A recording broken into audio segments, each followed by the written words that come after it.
Opinião: Júlio Redel e Osmar Campreguer analisam os principais acontecimentos da política no Brasil e no mundo. Está no ar Política com Pimenta.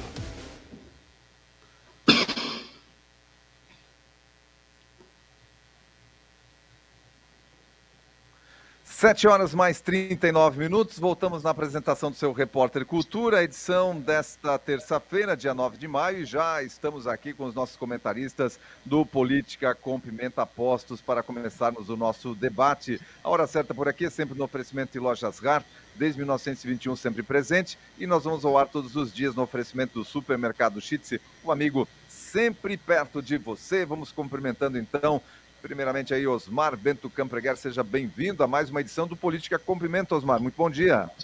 Bom dia, Odair. Bom dia, Júlio. Bom dia à nossa equipe técnica, aos ouvintes e àquele que nos assiste. Júlio Henrique Redel, muito bom dia, seja bem-vindo. Bom dia, Odair, bom dia, Osmar, ao Júlio, né, ao Odoria, toda a equipe da rádio e aos nossos queridos ouvintes nessa terça-feira. Muito bem, vamos começar o nosso debate então a respeito de um assunto que é a privatização da Eletrobras. A privatização da Eletrobras foi uma das únicas privatizações aí que aconteceram, vamos dizer assim, durante o governo de Jair Bolsonaro, que tinha em mente, tinha um objetivo aí de privatizar mais, mas a Eletrobras foi uma das únicas que conseguiu se dar andamento. E o Arthur Lira, em conversa em Nova York com a CNN, se não me engano, ele falou sobre a intenção do governo de rever essa capitalização da companhia, sobre o novo marco fiscal e também sobre a relação do Congresso com o governo. Mas esse processo de capitalização da Eletrobras foi profundamente debatido com o Congresso, são palavras aqui do Arthur Lira, traz ganhos para a empresa e para o país e que questionar processos já realizados de privatização, como quer o governo em relação à Eletrobras, preocupa, coloca aqui entre aspas a palavra preocupa, palavras do Arthur Lira em uma manifestação aí para a CNN. Eu quero saber a opinião de vocês com relação a essa questão das privatizações, lógico, essa da Eletrobras, que é uma que já está em andamento, e sobre essa possibilidade ou essa intenção do governo de rever algo que já está definido. Começo com você, Júlio. Na verdade, dentro de uma condição do governo estar numa normalidade, eu diria que isso não teria a possibilidade de acontecer, essa reversão. Mas, né, na atual conjuntura que nós vivemos, né, de opiniões já de próprios ministros do STF aí, de casos já finalizados que estão voltando à tona com outros entendimentos, é preocupante sim. O que aconteceu ali em 2022, nessa ação de privatização, foi a perda justamente da maioria. Então, foram vendidas na época aí 10% das ações, onde o governo ficou aí com uma fatia de apenas, né, eu digo, mas 43%, ou seja, não tem a maioria. Então, ela se tornou uma empresa de capital pulverizado. Na época, isso rendeu aos cofres do governo, da União, 33 bilhões. O próprio ministro, né, de Minas e Energias, o Alexandre Silveira, comentou que não deve acontecer. Ontem mesmo ele colocou que o governo não pretende desfazer essa privatização, mas sim aumentar o poder de controle. As negociatas que a gente sabe aí que acontece dentro do governo. Porém, sim, a própria Advocacia Geral da União, na última sexta-feira, dia 5, entrou com uma ação no STF para questionar a constitucionalidade. E aí é o que preocupa, né? O entendimento do STF, isso tudo preocupa. Porque o que eles tinham de entendimento na semana passada pode ser que não seja o entendimento dessa semana. Muito bem. O Osmar Campreguer também passando aí para a gente o seu posicionamento, a sua opinião a respeito desse comentário do Lira, dessa privatização, do comentário do Lula também querendo, de alguma maneira, interferir aí nessa questão da privatização da Eletrobras, Osmar. Eu pessoalmente acho muito errado isso. porque o governo ele tem que olhar para frente. O passado já foi, embora pudesse se questionar essa questão de 42% das ações do controle e 10% dos votos, mas isso deveria ser questionada de outra forma, no sentido, porque, pelo que eu sei, o governo tem 42% das ações do controle e tem direito só a 10% dos votos na composição da diretoria. Mas, independente disso, eu não concordo e não sou favorável a essa frequente questionamento de coisas do passado. Se foi do passado o governo Lula, ele tem que olhar para frente. E esse negócio de questionar tudo, de ficar arrumando encrenca, de ficar questionando coisas que foram feitas, aprovadas pelo Congresso, não cabe ao governo. Ele não foi para isso que ele foi eleito. Ele foi eleito para que ele mudasse a forma de governar e não ficasse questionando o que já foi, que já do passado. A mesma forma que o marco do saneamento, o que o Congresso aprovou não deve ser mais discutido, deve se pensar daqui adiante. Então, na minha opinião, eu sou completamente contra esse tipo de revisão que só traz mais radicalismos e ainda tem a questão de fato da Eletrobras ser eficaz ou não, porque na mão do governo ela só gerava prejuízo. Então tem essas coisas todas que precisam ser vistas e olhar para frente. O que foi aprovado lá atrás já é passado. Então, minha opinião, o governo Lula está equivocado. Ainda mais, Osmar, quando a situação passa pelo Congresso, né? E se quer derrubar aquilo que foi aprovado pelo Congresso através aí de medidas judiciais. Sim, isso não cabe ao governo. O governo tem que governar daqui para frente e seguir à frente, nada de ficar voltando para rever coisas que só vai dar mais desgastes e menos eficácia para o próprio governo. Muito bem, olha, nós vamos agora com o nosso segundo tema, essa questão da Eletrobras, aí, do Lira, do Lula. Os nossos comentaristas já deram aí seu parecer, sua opinião. Agora, um assunto mais local aqui, que aconteceu aí na semana passada, que foi a cassação do prefeito de Brusque. E a cassação aconteceu em função do apoio do dono da Havan. E eu quero a opinião sincera de vocês a respeito dessa situação. Em primeira e segunda instância, o prefeito de Brusque teve um processo, né, que os partidos adversários ali entraram, e em primeira e segunda instância foi dado favorável para o prefeito de Brusque. E na terceira instância, então, ele acabou perdendo. Ele disse que vai recorrer, até a gente passou um vídeo que ele colocou nas redes sociais como uma nota aí para a comunidade, né? Uma nota oficial para a comunidade brusquense, enfim. A gente até tentou um contato com ele para ver se conseguiu uma entrevista, mas nesse momento ele não está se manifestando.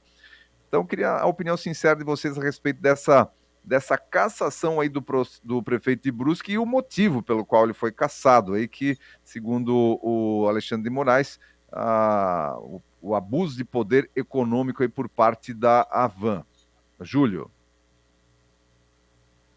Olha, a gente consegue perceber aí realmente o resultado do nosso ativismo do judiciário, né? Como bem visto, né, ou bem falado ali, os partidos em si alegaram que o Luciano, o empresário Luciano Hang, aí, interferiu economicamente aí, né, no resultado da eleição lá em Brusque. Mas, né, durante o próprio processo, a gente viu aí que no próprio TRE aqui de Santa Catarina, o caso foi votado por unanimidade pela permanência do prefeito. Até porque não foi levantado a questão pelo próprio Alexandre de Moraes, que foi o relator ali, que o José Ari ali, o prefeito, ele venceu aí com 40% dos votos. E o segundo colocado, que é do partido, do grupo aí que entrou com o pedido, conseguiu apenas 19% dos votos. Então, ele ganhou com mais do dobro de votos do segundo colocado. Mesmo que houvesse uma pequena diferença, uma pequena vantagem, talvez pela exposição ou pela personalidade do Luciano Hang, não levaria a tanta diferença assim. Eu fico me perguntando, e se Bolsonaro tivesse ganhado, será que ele também ia dizer que o Luciano Hang contribuiu para a vitória do presidente, né, se fosse na época, porque as sacolinhas da van eram verde e amarelo, então cada um que saía da lojinha era obrigado a fazer uma propaganda para o Jair Bolsonaro na época? Então são situações muito estranhas. Né? E tem mais, né? Ainda tem mais uma situação. O relator do processo antes era o Ricardo Lewandowski, que se aposentou, deixou o TSE. E ele já havia se manifestado também favorável à permanência do prefeito de Brusque. Mas com a saída de Lewandowski, automaticamente caiu no colo do Alexandre de Moraes. E aí, quase que por unanimidade, quando é unanimidade, quando sai aqui do Estado, e já foi a maioria aqui, muito comum a Corte Superior manter esse entendimento. Mas não foi o que aconteceu. Né? Ficou lá por 5-2 e os ministros acabaram votando por essa perda de mandato. E ainda no contexto todo, deixaram o Luciano Hang inelegível. Mas o Luciano Hang não tem mandato. Por que deixaram ele inelegível? Ou seja, a gente consegue perceber, evidenciar que há, sim, uma perseguição do próprio judiciário à direita no Brasil, né? A quem tem a oposição de pensamento contra aqueles que lá estão no momento. E uma atenção, claro, especial, se a gente tratar em Santa Catarina, para o nosso próprio senador, o Jorge Seif, que se elegeu aí pela onda do Bolsonaro, talvez o próprio Jorginho Melo. Então, gera toda uma insegurança, porque a gente vê que não houve aí uma imparcialidade. É nítido que houve aí uma perseguição. Osmar, seu posicionamento, sua opinião a respeito dessa situação do prefeito de Brusque, Osmar? É um assunto complexo para comentar, porque eu não conheço a fundo o processo, não sei dizer se de fato não conheço o mérito do processo.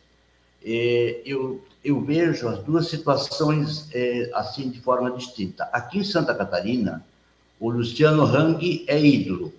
Vamos imaginar que o TRE pode ter sido influenciado por esse fato de ele ser ídolo. E em Brasília, ele é desafeto. Então, eu acho que as duas decisões, elas podem ter sido influenciadas por essas circunstâncias. Eu não sei se, de fato, eu não conheço o assunto em profundidade, mas eu acredito que o fato da exposição nacional do Luciano Hang favoreceu, sim, essa decisão. Eu acho que se ele fosse uma pessoa discreta e tivesse se mantido em silêncio não diria, mas mais discretamente, não teria acontecido. Mas ele se colocou numa situação de inimigo do Supremo, inimigo do atual governo, e isso favoreceu, eu acho, a decisão do TSE. Acho que teve, como pode ter tido influência política aqui por ter sido por unanimidade, pode ter sido influência política lá negativa da exposição do Luciano Hang. Quanto à inelegibilidade dele, o fato dele não ser candidato não impede, nunca ter sido candidato, não impede ele ser inelegível. Mas isso é até dia 28, nesse caso. Mas eu acredito que a eleição teve um aspecto político, tanto aqui na decisão de Santa Catarina como lá em Brasília. Júlio, seria a mesma coisa que, de repente, vamos imaginar que o Bolsonaro se elegesse, e aí o Neymar, né, que é um ídolo mundial, ele veio para as redes sociais e apoiou e gerou polêmica com isso também. Daqui a pouco o Bolsonaro ser cassado porque ele teve o apoio do Neymar. Não é mais ou menos isso? Bem isso, né? Dependendo de quem está te apoiando, aí tu pode ser prejudicado, né? Então depende do que você fala, você está indo contra, daí é um ato antidemocrático. O que chama atenção é a velocidade com que esse processo aconteceu. Muitas vezes tu vê um processo desses, de cassação, de análise, ele demorar, às vezes até terminar o mandato e não ter sido julgado ainda. E nesse aí, realmente, a justiça ela agiu com velocidade. Então, não é porque o Luciano Heng tem um desafeto que eu tenho que avaliar e tirar ele dentro dessa estrutura ou condenar a pessoa com que ele apoiou. É o que a gente já comentou aqui. Percebe-se aí que há aí uma parcialidade muito grande nesses julgamentos dentro do próprio STF. E isso assusta, né? Isso assusta.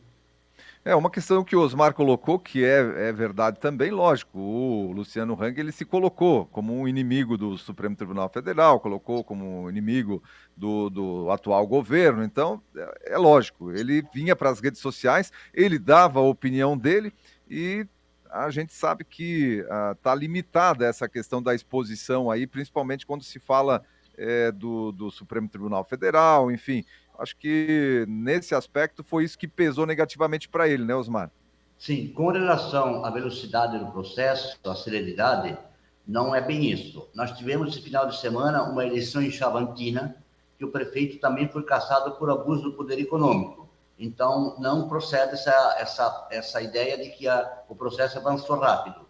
E teve outras eleições em Santa Catarina que os prefeitos já foram cassados a tempo. Então, mas voltando ao assunto da exposição, de fato, a exposição foi grande e eu não posso dizer se houve favorecimento econômico ou não, porque eu não conheço o assunto para dizer isso. Mas eu acredito que foi isso que influenciou, sim.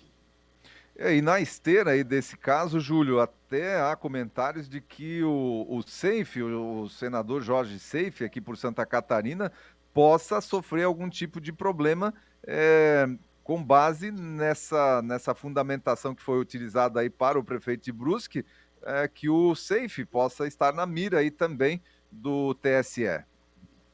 Sim, justamente, eu até mencionei anteriormente isso, né? Que aqui em Santa Catarina tem que tomar cuidado o senador eleito Jorge Seife e o próprio Jorginho Melo, né? Apesar de que o Luciano Hang ele ficou muito focado no presidente da República, né? E automaticamente mais próximo ao Jorge Seife, né? O Jorginho meio que ele veio junto na carroça, né? Mas são situações que preocupam, né? Dentro desse contexto geral ali. A gente percebe que dependendo do quem você apoia, você tem uma rigidez muito maior na hora do cumprimento. O Alexandre de Moraes determinou que o prefeito e o vice fossem afastados imediatamente, né? Nem mesmo a publicação ali do próprio resultado em diário ali poderia esperar. Não, era naquele momento, olhar, ele já teria que se afastar, nem esperando a opção aí da questão do recurso em si. Então, isso sim que tu vê ali, assim como aconteceu com outros julgamentos, a severidade da lei sendo aprovada. Se é justo, tem que ser feito. Mas a gente está percebendo que ela não está sendo feita da mesma forma, né? O pau que está batendo em Francisco não é o mesmo que está batendo em Chico. Tem aí uma diferenciação. Osmar, só para a gente fechar o Política com Pimenta, com a sua opinião, você que está mais ligado aí ao ramo jurídico, nesse caso que foi o TSE que definiu, até o prefeito na nota oficial que ele lançou ali, ele disse que ele vai recorrer, mas nesse caso ele vai recorrer para quem? Ao Supremo. Ao Supremo Tribunal Federal, ele pode recorrer lá? Sim. Ok. Então tá. Com relação ao Jorge Seife, parece que já tem uma representação do PSD com relação a isso, com relação ao abuso do poder econômico. Já existe uma representação contra o Jorge Seife. Eu não sei dizer também porque eu não tenho elementos para dizer se procede ou não, mas já existe uma representação do PSD, que é do Colombo, né? Sim, o Colombo, sim. Né? Isso. Contra a eleição do Jorge Seife. Então, vai ter um julgamento em certa época. Eu não me lembro mais, o Alexandre de Moraes vai ficar mais um ano no TSE, né? Mais um ano, sim. E depois vai assumir o Cássio Nunes Marques lá. Mas ele deve julgar isso antes, né? Com certeza deve ser julgada Não essa sei situação antes. dizer, porque deve ter muita coisa de prefeito ainda para eleger, para votar. Então, acredito que os cargos federais estão ainda à espera. Então, na esteira, então. Muito É, bem. Gente, nós vamos ficando por aqui então com o nosso Política com Pimenta, debate sempre muito bom aqui com Júlio Redel e Osmar Campreguer, com os principais acontecimentos da política nacional. Nós voltamos na quinta-feira, já que o nosso programa é bissemanal, um quadro bissemanal aqui do Repórter Cultura. Júlio, até na quinta-feira. Até na quinta-feira, Odair, Osmar, ali, se encontramos aí a nossos queridos ouvintes. Um abraço, até na quinta então. Osmar Campreguer, até na quinta-feira também. quinto daí, até quinta, Júlio, nossos ouvintes e nossa equipe técnica. Um abraço a todos, até lá então.